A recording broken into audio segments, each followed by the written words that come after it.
Os soldados romanos passavam o seu último dia, antes da batalha, a fazer o trabalho menos glamouroso do mundo antigo: cavar. Milhares de homens com pás transformavam-se numa enorme equipa de construção, construindo fortificações temporárias ao redor do seu acampamento. Mas também não eram simples buracos. Os engenheiros romanos exigiam valas suficientemente profundas para deter as cargas de cavalaria e suficientemente largas para fazer a infantaria inimiga pensar duas vezes. Atrás destas trincheiras, os soldados empilhavam terra para formar muros encimados por estacas de madeira afiadas. Cada acampamento tornava-se uma fortaleza em miniatura, com portões e torres de vigilância. Os romanos, basicamente, tratavam cada paragem noturna como se estivessem à espera de hóspedes não convidados com péssimas intenções. Este trabalho esgotante levava horas, mas mantinha os exércitos vivos quando os inimigos atacavam ao amanhecer. Depois, seguia-se a inspeção do equipamento, com os centuriões a examinar cada peça de armadura e arma como professores rigorosos a verificar os trabalhos de casa. Tiras de capacete rachadas, gumes de espadas sem fio e sandálias gastas acarretavam punições. Controlo de qualidade romano fazia com que os inspetores de segurança modernos parecessem despreocupados com os seus trabalhos. A preparação de alimentos consumia mais tempo valioso.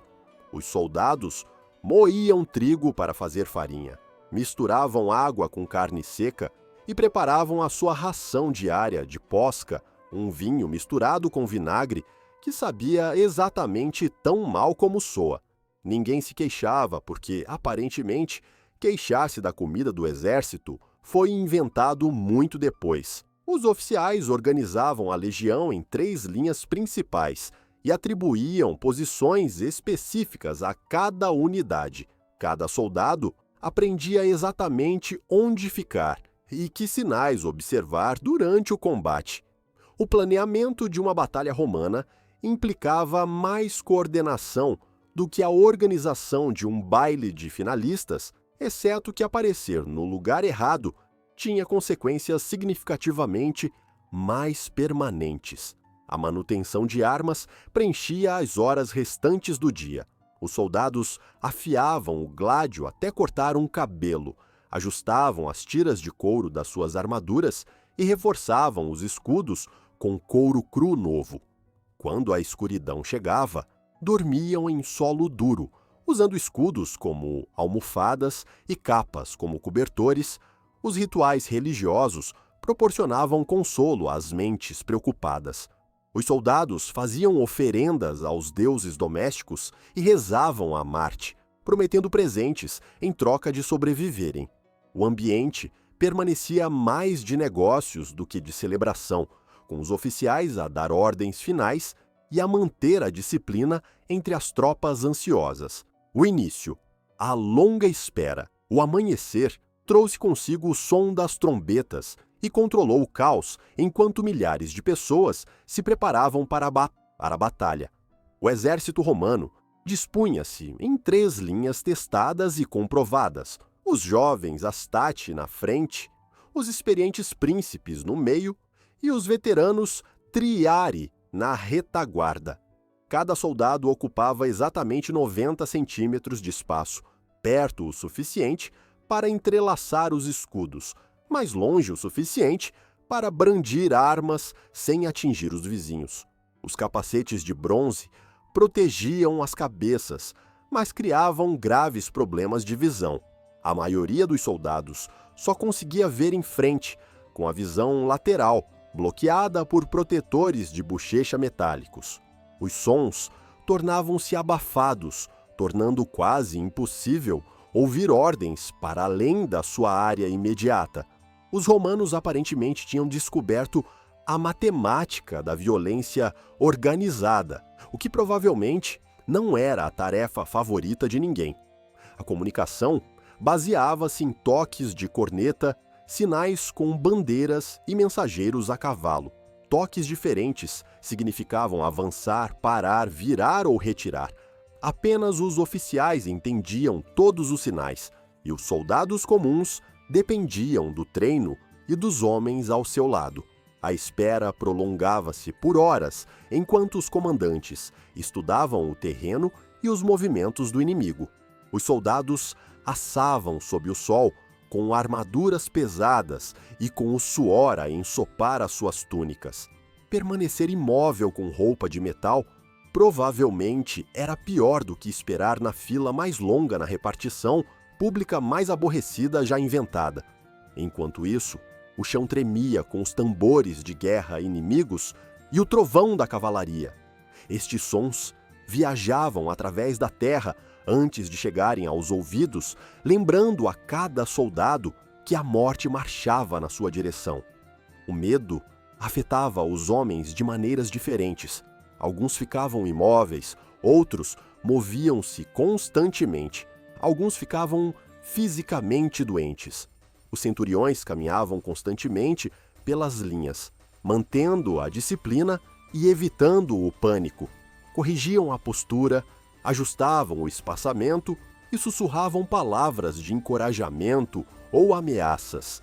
A justiça militar romana aparentemente acreditava que o medo dos próprios oficiais era a melhor cura para o medo do inimigo. A regra fundamental era simples: ninguém se movia a menos que fosse ordenado. Isto tinha sido repetido exaustivamente a todos os soldados durante o treino, o que fazia os campos de treino modernos parecerem férias. À medida que as forças inimigas se aproximavam, as conversas tranquilas desvaneciam-se no silêncio sombrio dos homens que se preparavam para matar ou ser mortos. O confronto, o caos controlado. As trompetas romanas soaram o sinal de avanço e milhares de pés avançaram em uníssono. Esta não era a carga selvagem dos filmes. As legiões avançaram a passo firme, mantendo uma formação compacta. Os oficiais gritavam ordens para manter as fileiras retas e evitar brechas. Caminhar em direção a pessoas que te querem matar aparentemente requer uma coragem especial que não se ensina nas aulas regulares de educação física. A uma distância de 15 a 30 metros dos inimigos, todos os soldados lançavam os seus dardos pesados, pilum, simultaneamente. Milhares de lanças com pontas de ferro criaram uma chuva mortal que se abateu sobre os escudos e corpos inimigos. O pilum foi desenhado para a guerra psicológica. A sua ponta de ferro macio dobrava-se ao impacto, tornando os escudos inúteis. Os designers de armas romanos tinham criado o equivalente antigo de uma tecnologia realmente irritante, que se quebra exatamente no momento errado.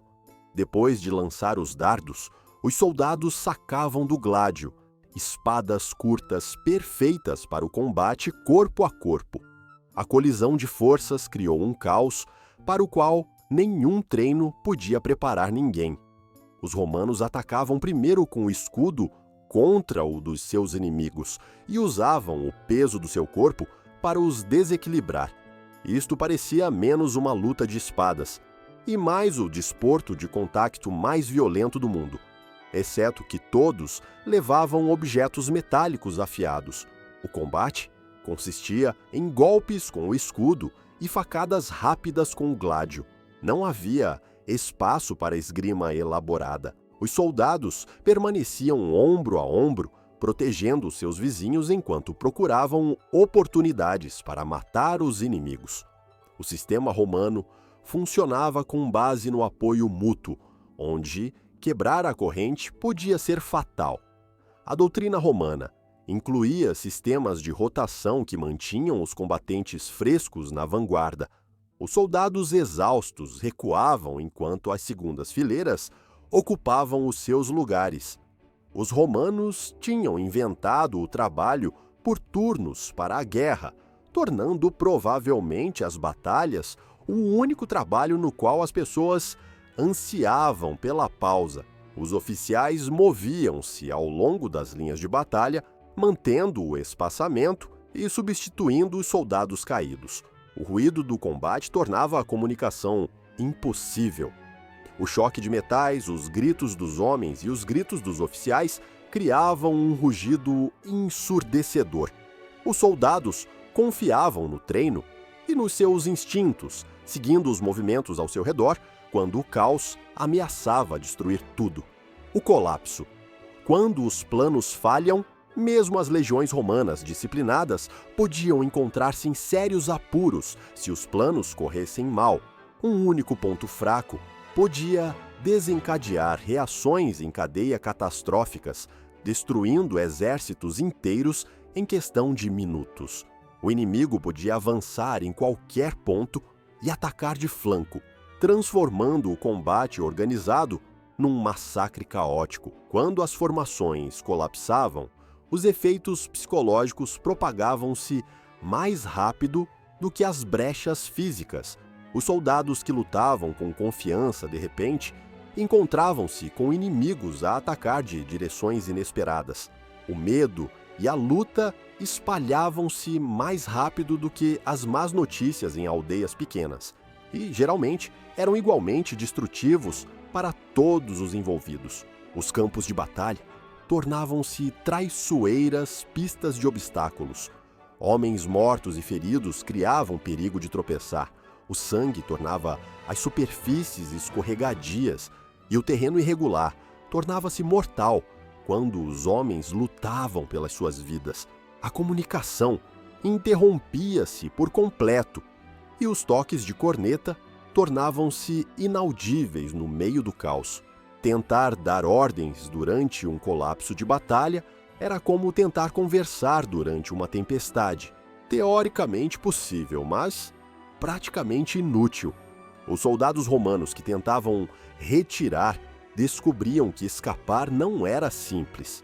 As suas próprias fileiras da retaguarda bloqueavam as rotas, seguindo ordens independentemente do que acontecia na frente. Os obstáculos naturais podiam encurralar os homens em fuga contra um terreno impenetrável. A confusão na batalha levava a erros trágicos, nos quais soldados de diferentes unidades se atacavam uns aos outros, confundindo amigos com inimigos.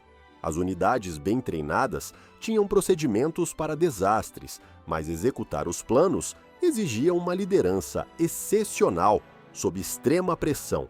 Algumas coortes formavam quadrados defensivos ou recuavam para posições secundárias.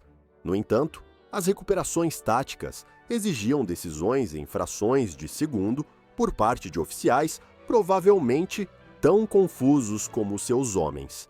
O maior número de baixas ocorria durante o colapso, mais do que nos combates iniciais.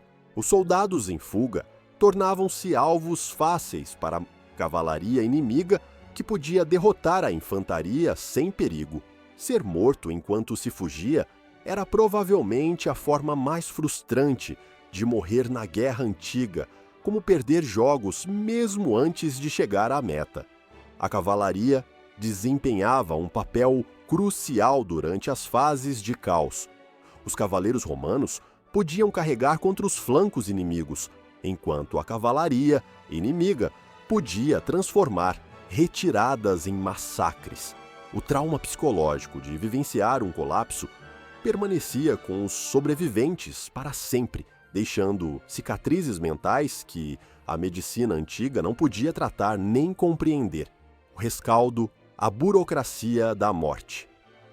O silêncio após as batalhas era quase tão inquietante como o ruído que as precedia. Os sobreviventes tinham que lidar com a tarefa de separar milhares de corpos espalhados em campos de batalha que cobriam quilômetros quadrados. A primeira prioridade era identificar os cadáveres romanos e os inimigos, uma tarefa difícil, porque o sangue e a lama tinham obscurecido as características distintivas. Os soldados romanos recolhiam imediatamente objetos valiosos dos inimigos mortos. Esta era uma prática do habitual e muitas vezes a única forma de os soldados comuns beneficiarem de um serviço perigoso. Os mortos não precisavam de dinheiro, enquanto os soldados vivos precisavam desesperadamente. Desta forma, a economia do campo de batalha resolvia-se de maneira eficiente. Os médicos do exército moviam-se pelos campos de batalha com bolsas de couro cheias de ligaduras, vinho e ferramentas de ferro. Usavam vinagre como antisséptico e aqueciam metal para estancar o sangramento. A identificação dos mortos romanos criava cenas comoventes, enquanto os soldados procuravam os seus companheiros desaparecidos, usando objetos pessoais e cicatrizes distintivas. Os arranjos funerários refletiam realidades práticas. Os cadáveres inimigos eram atirados para grandes fossas, cavadas pelos prisioneiros, enquanto os mortos romanos recebiam um tratamento ligeiramente melhor quando o tempo permitia. Os prisioneiros inimigos apresentavam oportunidades e problemas. Os cativos saudáveis podiam ser vendidos como escravos, enquanto os feridos eram frequentemente executados. A redistribuição de equipamentos seguia uma hierarquia rigorosa. Os oficiais recebiam objetos valiosos, enquanto os soldados comuns se contentavam com as sobras. A burocracia romana estendia-se até aos campos de batalha, porque nada demonstrava tanto a eficiência militar como a papelada feita com os tornozelos mergulhados em sangue. A vida depois, cicatrizes visíveis e invisíveis. O pagamento era notoriamente lento e pouco fiável. Os soldados frequentemente esperavam meses para receber as recompensas prometidas e alguns nunca recebiam o pagamento completo, quando os comandantes ficavam com porções maiores. Os soldados incapacitados podiam aceder à baixa médica, mas o processo era complicado e injusto. Os benefícios militares romanos aparentemente funcionavam tão bem como se esperaria de programas governamentais antigos, ou seja, não muito bem de todo. As sequelas psicológicas afetavam os sobreviventes de maneiras que a sociedade romana mal reconhecia. Os veteranos experienciavam pesadelos, tremores e acessos de violência.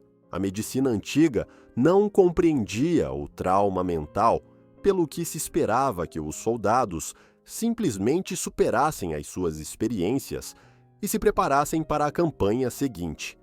Os exércitos romanos retomavam a marcha em 24 horas, quando possível, e só deixavam para trás os destacamentos de enterro. Isto impedia a chegada de reforços inimigos, evitava doenças perto dos cadáveres e mantinha o ímpeto da campanha. A programação militar romana aparentemente não incluía tempo para um aconselhamento de luto adequado ou períodos de recuperação. Os despojos da vitória seguiam antigos costumes que favoreciam enormemente a patente. Os generais ficavam com a maior parte do dinheiro, enquanto os soldados rasos dividiam as migalhas. Campanhas bem-sucedidas podiam resultar em concessões de terras que permitiam aos veteranos estabelecer quintas em territórios conquistados. No entanto, os sistemas de pagamento eram famosos pelos seus atrasos e complicações. Os veteranos incapacitados enfrentavam um futuro incerto que dependia da sorte e das ligações. Os sortudos recebiam pensões para reformas modestas, enquanto muitos descobriam que o serviço militar contava pouco na sociedade civil. A sociedade romana esperava que os soldados fossem duros e sem emoções, mas, aparentemente, o trauma não leu os manuais filosóficos sobre o comportamento masculino adequado. Muitos veteranos encontravam carreiras utilizando habilidades militares, juntando-se à polícia urbana, tornando-se guarda-costas ou estabelecendo escolas de gladiadores. Os relatórios oficiais transformavam batalhas sangrentas em vitórias gloriosas, melhorando a reputação dos generais e mal mencionando os sacrifícios dos soldados comuns. Os veteranos raramente recebiam reconhecimento pelo trauma psicológico ou tempo de recuperação. Esperava-se que os homens que testemunharam a morte dos seus amigos ou sobreviveram a derrotas aterradoras seguissem em frente e se preparassem para as próximas campanhas. A maioria das legiões profissionais passava anos a lutar em conflitos intermináveis e algumas serviam durante décadas. As carreiras militares romanas eram basicamente períodos de combate prolongados, com pausas ocasionais para mais combates, o que explica por que a reforma era um conceito tão atraente entre os soldados experientes. As duras realidades criaram culturas guerreiras que valorizavam a disciplina e a coragem, mas que muitas vezes tornavam difícil para os homens admitir a sua fraqueza ou fazer uma transição bem-sucedida para a vida civil pacífica, após anos de violência organizada.